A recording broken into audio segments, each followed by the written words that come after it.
Thank you for joining me today. It's Brian Gubernick, and welcome to the No Days Off podcast, where we believe that every single day brings a new opportunity to get better. So, just yesterday, we aired an episode about becoming indispensable. I highly encourage you to go back and listen to yesterday's episode because today will make a heck of a lot more sense. But basically, if you remember, we talked about in business one of the most critical things that you can do, or one of the top characteristics one can maintain, is the ability to truly become indispensable in the business and to your clients for that matter. In other words, you become so good, your skills are so strong, your ability to solve problems is so great. The relationships you've created are just foundationally rock solid. You take initiative, you're reliable. When you make yourself indispensable and irreplaceable, you are of incredible value to your organization. And that is whether you are the leader of that organization or you're a member or partner or employee, it does not matter. I think becoming indispensable is something we should all strive to do. Now, I share that because today I want to address something that may have been on some of your minds as I was covering this particular topic. I know it may have been on some of your minds because I was talking with somebody about this subject not too long ago. And when I said, hey, you got to try to become indispensable, you got to become irreplaceable in business, she responded with something really interesting. She said to me, I hear what you're saying, Brian. I get it. I think it's great. However, I've got a challenge with what you're saying.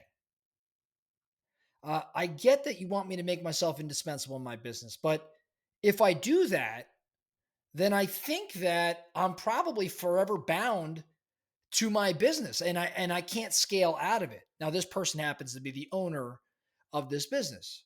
So she says, if I'm indispensable, if I'm irreplaceable in the way that you just described, then I'm tied to the business and I'll be here forever. I won't be able to scale out one day like I desire. I found that to be an interesting statement. And as I reflected on this challenge, I think it to me it raised an important point about just scalability and independence in business.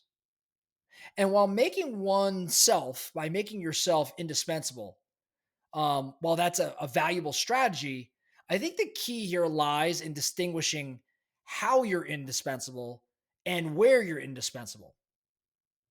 Here's maybe a different take on the mindset. Number one, to me, indispensable doesn't mean that you're doing everything. It doesn't mean that you're doing everything. And I think that it could be misconstrued that way. If a person becomes indispensable by doing all of the work themselves or having the knowledge that others don't possess, then yes, they absolutely risk being stuck in the business. If you are the only person that could do something or you're the only person that knows the answer or has the knowledge, then you could be stuck. However, being indispensable doesn't mean to me that you're the only one who can do the work. It can mean building systems. It could mean leadership. It could be processes that allow the business to thrive without constant intervention. So to me, becoming indispensable is about creating a sustainable infrastructure that carries your vision forward. So if I'm a leader of an organization, I don't focus on, say, hoarding the knowledge or the ability to do something. I become indispensable in my performance or the work that I could do that impacts the future sustainability and the infrastructure required that carries my vision forward. So be selective, is what I'm trying to say, in the areas in which you're becoming indispensable. Number two, indispensable owners, in my opinion, should build indispensable teams and systems. So as an owner, you should aim to make yourself indispensable in terms of strategy, vision, culture, but you should also create scalable systems that allow the day-to-day operations to run, to flourish without you. This way, the business will continue to function and grow in your absence, which is, again, in this particular person's case, their desire to be one day be absent. They want to step out, they want to scale out. So indispensable owners build indispensable teams and systems. Again, where you're choosing to become irreplaceable or indispensable is incredibly important here. Number three, being indispensable, in my opinion, can mean empowering others. So a person can be indispensable as a leader by empowering their team to take ownership, to take responsibility.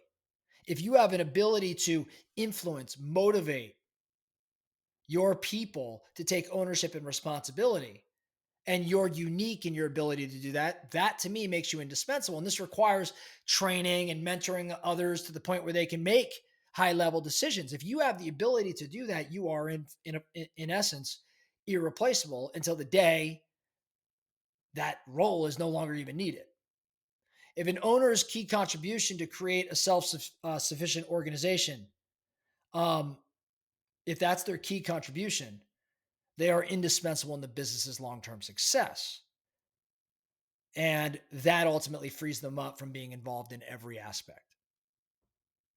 Number four, I think that indispensability is an asset when you're actually selling or transitioning the business. So when an owner is seen as indispensable strategically, it could increase the business's value.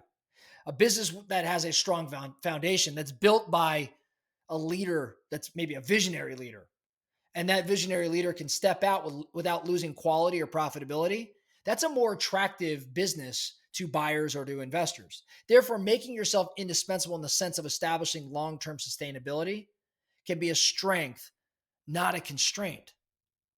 So in summary, the mindset in my opinion, of being bound to the business, frankly, stems from a misunderstanding of what true indispensability means. The goal is to be indispensable in shaping the business's success, not in managing day-to-day operations. So my hope is, as we've kind of gone through part two here, we clarified a bit around what I'm talking about when I'm saying become indispensable. I want you to get so good at what you're doing that you are one of a kind. I want you to be so good at what you're doing that you are recognized as as an integral component in your business, whether you're the leader of it or you're an employee within it. But if you are in fact the owner of that business and you one day desire to scale out, I want you to be so good in the right areas where others can't do it. And one of those areas, or those areas, should be in long-term strategy, vision, to ultimately scale out and replace yourself. Make sense? So on that note, just thought it was a good follow-up to run through it. Hopefully you picked up a little bit more information on becoming indispensable. Thank you for joining me today. I really appreciate it. I really appreciate everybody's commitment to the No Days Off movement. As you know, we are aiming to get better every single day. Every single day brings a new opportunity for all of us. So get after it.